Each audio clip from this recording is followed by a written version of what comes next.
Question number 1 DI का आप लोग देख लेना। क्वेश्चन नंबर 2 दिया गया है कि समुद्र तल से 45 मीटर ऊंचाई वाले एक प्रकाश स्तंभ के शीर्ष से जहाज का अवनमन 30 से 45 डिग्री हो जाता है। मतलब प्रकाश स्तंभ से जहाज का अवनमन कोण 30 से 45 होता है और ऊंचाई ये 45 दिया गया है। मतलब कि ये एंगल आ जाएगा 30 और ये आएगा 45, तो ये 45 हो जाएगा और ये 45√3 आ जाएगा। यानी हमसे जो पूछा गया है तो ये लिख सकते हैं दूरी कितना तय किया गया, तो 45√3 - 1। ऑप्शन जो दिया गया है 32.9, 33.4 सबको क्लोज ऑप्शन दिए गए हैं। 0.73 से इंटू कर सकते हैं या ऐसा कर सकते थे कि इसका स्क्वायर करेंगे तो 2025 × 3 यानी 6075 आ जाएगा। तो 6075 मतलब 78 से थोड़ा सा कम आएगा, मतलब 77 तो ये 32 का कोई ऑप्शन दिख रहा है तो 32.9 में एक ऑप्शन दिखाई दे रहा है, यही दूरी में परिवर्तन हो जाएगा। क्वेश्चन नंबर 3 दिया गया है 22 मीटर लंबी एक सीढ़ी दीवार के साथ 60 डिग्री का कोण बनाती है। तो ये 22 है, 60 डिग्री का कोण बनाती है। पूछ रहा है कहाँ तक पहुंचेगी, मतलब ये 30 के सामने आ जाएगा, 11 ये आ जाएगा, 11√3, तो यही आंसर आ जाएगा। 4-5 DI क्या देख लेना आप लोग। क्वेश्चन नंबर 6 दिया गया है ये 2/5 भाग 12 दिन में करता है, मतलब एक काम को करेगा 30 दिन में। B 66.2/3 मतलब 2/3 भाग 16 दिन में, यानी B करेगा काम को 24 दिन में। दोनों ने मिलकर 10 दिन काम किया, शेष काम B अकेले कितने दिन में करेगा। तो LCM तो आ जाएगा हमें 360, तो ये आ जाएगा 12 और ये आ जाएगा 15। दोनों ने मिलकर 10 दिन काम किया तो 27 यानी कि 270, बाकी बचेगा 90। काम करना है शेष B को यानी कि 15, यानी कि शेष काम 6 दिन में B करेगा। क्वेश्चन नंबर 7 दिया गया है एक निश्चित धन दूसरे और तीसरे साल चक्रवृद्धि ब्याज 3300 और तीसरे साल आ रहा है 3630, मतलब कि 330 जो है वो 3300 का कितना प्रतिशत है। तो ये साफ साफ दिखाई दे रहा है कि R 10% मिलेगा। 10% मतलब कि शुरुआत में मूलधन 100 था तो 1 साल के बाद 110 होगा, 2 साल के बाद 121 होगा, 133.1। यहाँ पर हमें पूछ रहा है कि तो मूलधन निकालने पहले तो दूसरे साल में ब्याज मतलब कि 11% 3300 है, तो ये तो मूलधन 30,000 हो जाएगा। मूलधन जो आ जाएगा हमें 30,000 आ जाएगा, 11% है। कह रहा है कि 2.5 साल का चक्रवृद्धि ब्याज क्या होगा, तो 2.5 साल का मतलब 10 2 बार करेंगे तो 21 और 1 बार 5 यानी कि 27.05 यानी 127.05%, तो ये 20.20 मतलब 3 से गुना करेंगे तो 38,115 आ जाएगा। दिया गया है 4.3 त्रिज्या वाले गोले को पिघलाया जाता है और 25.2 सेंटीमीटर ऊंचा शंकु बनाया जाता है। तो 4/3 पाई 6.3 का क्यूब बराबर 1/3 पाई R² × 25.2। तो पूछ रहा है कि शंकु के व्यास और ऊंचाई का अनुपात क्या होगा। तो पाई/3 कटेगा, 4 से भाग देंगे तो ये 6.3 कटेगा, मतलब ये 6.3 का स्क्वायर आ जाएगा, तो R आ जाएगा 6.3। हमें पूछ रहा है कि शंकु का व्यास और ऊंचाई, तो व्यास जो आ जाएगा 12.6 और ऊंचाई आएगा 25.2, दोनों का अनुपात करेंगे तो 1:2 आएगा। क्वेश्चन नंबर 9 10.5 और 14.5 सेंटीमीटर भुजा वाले त्रिभुज की परित्रिज्या क्या है। तो ये तो 20, 21 और 29 का आधा है, मतलब राइट एंगल ट्रायंगल आएगा।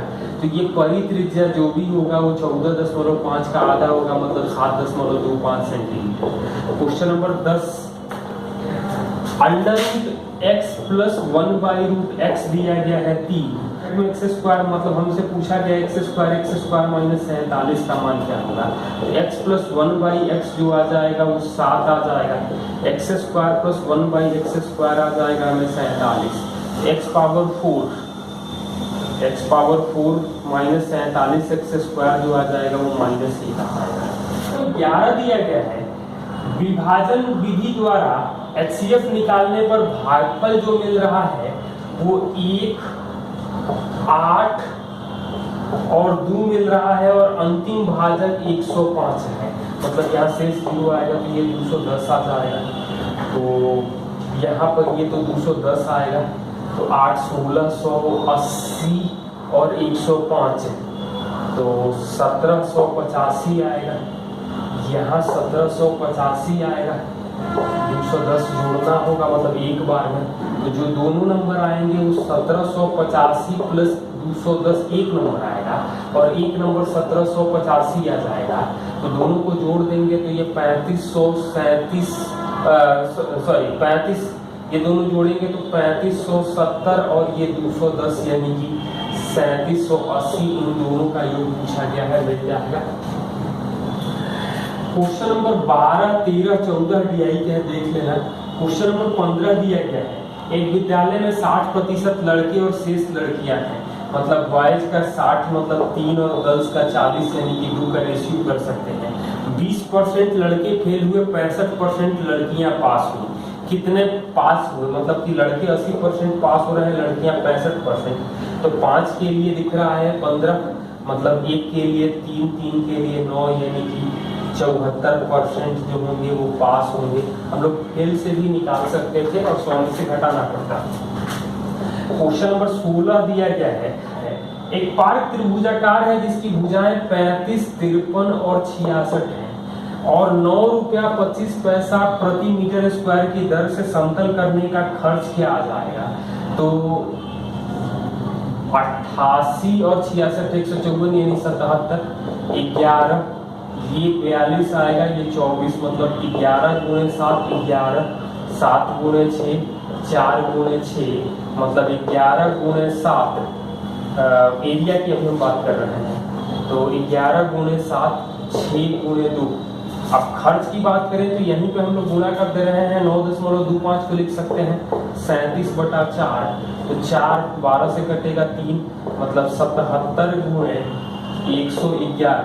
तो साफ साफ दिखाई दे रहा है कि इकाई अंक 7 आएगा और इकाई अंक 7 में हमारे पास एक ही ऑप्शन दिखाई दे रहा है 8547 रुपया।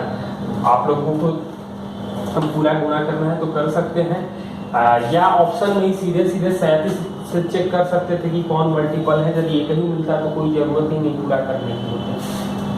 तो नंबर 17 दिया गया है, 10,500 रुपए x प्रतिशत दर से और 13,500 x प्लस 2% दर से साधारण ब्याज 3 साल के बाद मिल रहा है 7650।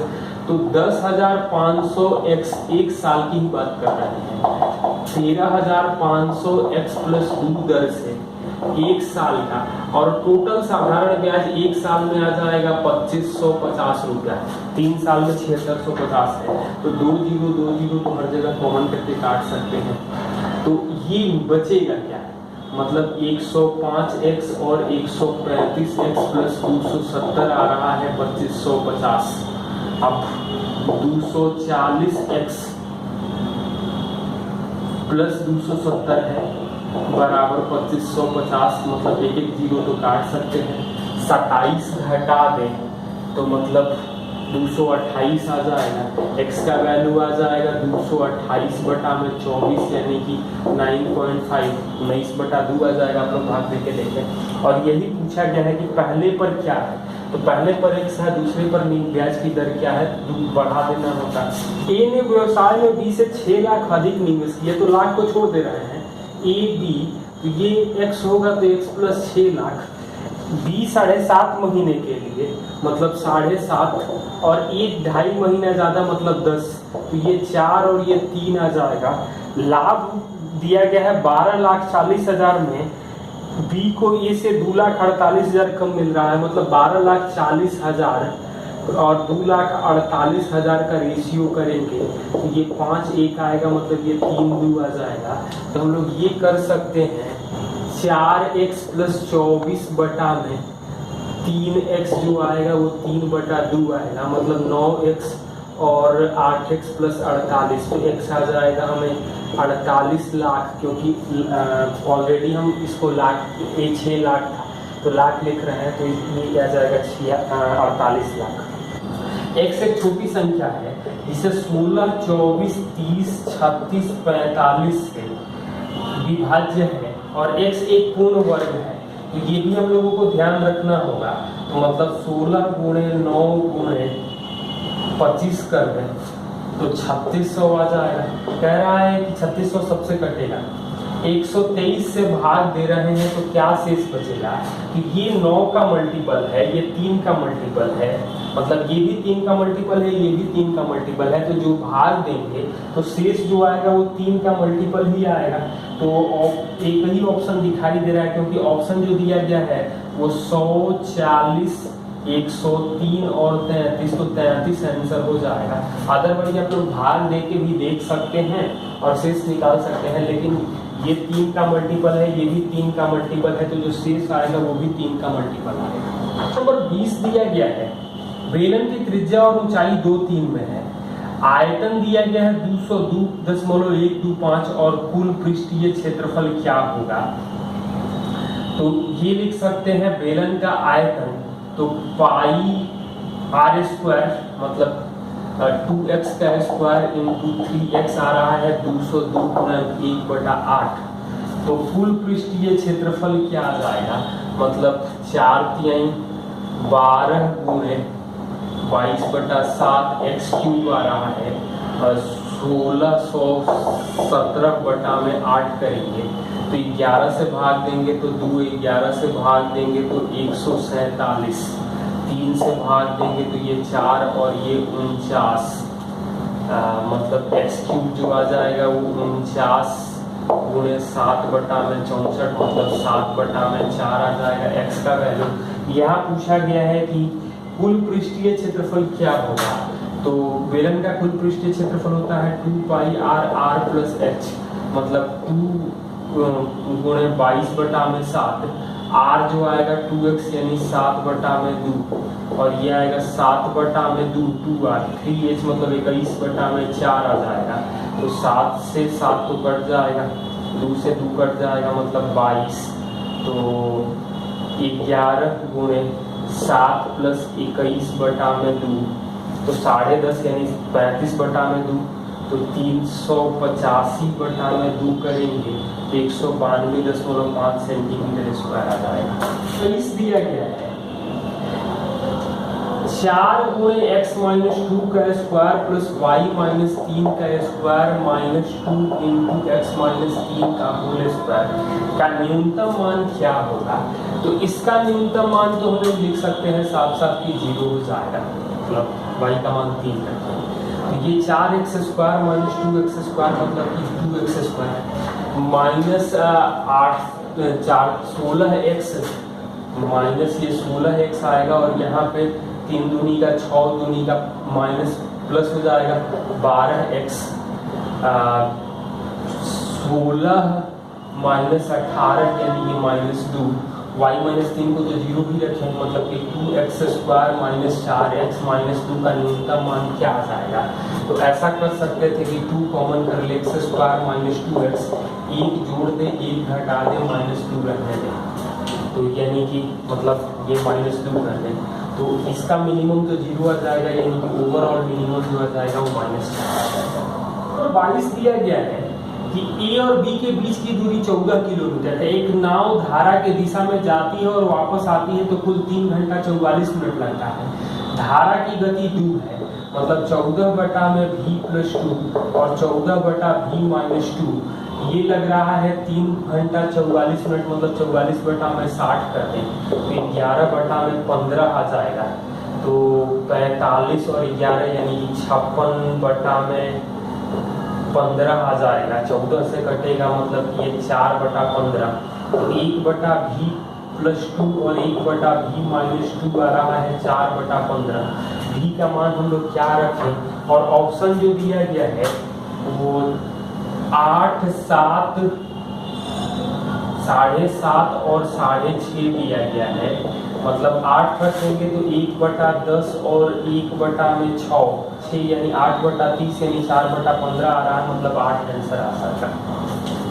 क्वेश्चन नंबर 23 दिया गया है 5 सेंटीमीटर 3 सेंटीमीटर त्रिज्या वाले दो वृत्त एक दूसरे को AB पर प्रतिच्छेद करते हैं और केंद्रों के बीच की दूरी 6 है। तो मतलब ये केंद्रों के बीच की दूरी 6 है, ये 5 है, ये 3 है। तो AB उभयनिष्ठ जीवा की लंबाई क्या होगी? तो ये x मानेंगे तो ये 6 - x आ जाएगा। दोनों की हाइट तो बराबर ही होगी, मतलब AB का आधा। तो ये h का स्क्वायर जो आएगा वो 9 - 6 - x का स्क्वायर कर सकते थे या 25 - x स्क्वायर कर सकते थे, मतलब किसी भी टाइप में। तो 25 - x स्क्वायर बराबर 9 - 36 + 12x - x स्क्वायर। यानी ये दोनों तो कट जाएगा, यानी कि -27 है तो 52 आ जाएगा बराबर 12x का मान आ जाएगा 13/3। तो हाइट हमें क्या मिलेगा? तो AB का वैल्यू जो भी मिलेगा वो 2 गुणे हाइट का मान मतलब तो ये आ जाएगा 25 - 169/9। तो 225 में से हम लोग 169 तो 31 और 25 56, तो 2 14/3 यानी 4 14/3 करेंगे। क्वेश्चन नंबर 24 सिंप्लीफिकेशन का है, ध्यान से देख लीजिए। 25 दिया गया है कि A और B किसी काम को 6 × 2/3 यानी 20/3 दिन में करते हैं। A B से 3 दिन अधिक समय लेता है, तो A 1/3 भाग कितने दिन में करेगा? तो 1/3 के लिए ऑप्शन दिया गया है 6, 5, 5.5, 4.5। तो मतलब ये पूरा काम करने में लगाएगा 18, 15, 16.5 और 13.5। कह रहा है कि A B से 3 दिन अधिक लेता है, मतलब B जो लेगा वो 15, 12, 13.5 और 10.5। अब कहाँ पे करें कि 20 आ जाए? तो ये एलसीएम आएगा 60, 4, 5, 9, यानी कि ये आंसर आ रहा है। तो A 1/3 काम करेगा। तो ऑप्शन से ही इस तरह के सवाल करना ज़्यादा बेहतर है। ऑप्शन से 1/3 का दिया गया है तो पूरा काम निकाल दे रहे हैं, 3 दिन का डिफरेंस है। अब जिस वजह से यहाँ पे करेंगे तो 90/11 आएगा, यहाँ 20/3, यहाँ 60/9 यानी 20/3 आ रहा है। यहाँ तो और भी कैलकुलेशन मुश्किल होगा, तो पहले हम लोग डेसिमल नहीं चेक करेंगे, पहले आसान नंबर चेक करेंगे।